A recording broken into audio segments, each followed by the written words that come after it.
और एक अटूट फैसला पकड़ मजबूत की। उसने एक आखिरी बार उस दहलीज को देखा जिसे उसने सालों तक अपना मान लिया था। भारी आवाज में वह बस इतना ही कही, बहुत हो गया, अब मैं चलती हूँ, अपना ख्याल रखिएगा। इसके इन चंद शब्दों ने घर की हवाओं में एक अजीब सी बेचैनी भर दी। अभी वह 2 कदम ही चली थी कि समर भागता हुआ आया और उसके सामने दीवार बनकर खड़ा हो गया। समर, जो रूही को हमेशा अपनी सगी बहन की तरह मानता था, आज पूरी तरह टूट चुका था। उसने कांपते हाथों से रूही के सामने हाथ जोड़ लिए, उसकी आंखों से आंसू टपक रहे थे। उसने रूंधे गले से कहा, भाभी प्लीज रुक जाइए, अगर आप चली गई तो यह घर सिर्फ ईंटा पत्थरों का ढांचा बनकर रह जाएगा। मुझसे जो भी भूल हुई हो मुझे सजा दे दीजिए, पर ऐसे मुंह मोड़ कर मत जाइए। समर की सिन्नतें सुनकर रूही का दिल एक पल के लिए पसीजा ही था कि तभी छोटी बहन जूही दौड़ती हुई अंदर के कमरे से बाहर आई। उसके हाथों में उनकी स्वर्गीय माँ की धूल जमी हुई तस्वीर थी।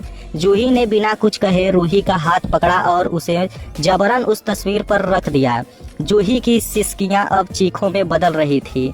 उसने कहा, तुझे मम्मी की कसम है रूही दी, अगर तूने इस घर से बाहर कदम रखा तो समझ लेना तूने मम्मी का साथ हमेशा के लिए छोड़ दिया। क्या तू मम्मी की आखिरी निशानी और उनके इस कसम को ठुकरा देगी? प्लीज रुक जा। माहौल बेहद भावुक हो गया था, लेकिन तभी कोने में बैठी दादी की कड़वा आवाज ने सबको चौंका दिया। दादी ने अपने चेहरे पर कठोरता लाते हुए कहा, जाने दो इसे, जिसे जाना होता है उसे कसमों से नहीं रोका जाता। रही बात घर की देखभाल और आने वाली होली की, तो हम किसी आया को काम पर रख लेंगे, पैसे फेंकेंगे तो काम करने वाली बहुत मिल जाएंगी, पर नखरे दिखाने वाले की यहाँ जगह नहीं है। दादी की इन बातों ने रूही के घाव पर नमक का काम किया। सबकी नजरें अब नाहर पर टिकी थी, जो अब तक खामोश खड़ा यह सारा तमाशा देख रहा था। उसके चेहरे पर कई भाव उमड़ रहे थे, गुस्सा, दुख और शायद थोड़ा पछतावा भी। जब रूही ने दादी की बात सुनकर मुड़कर जाने के लिए अपना कदम बढ़ाया, तब नाहर की गंभीर और दमदार आवाज गूंजी, रुक जाओ। उसका यह एक शब्द किसी आदेश की तरह नहीं बल्कि एक गहरे अनुरोध की तरह सुनाई दिया।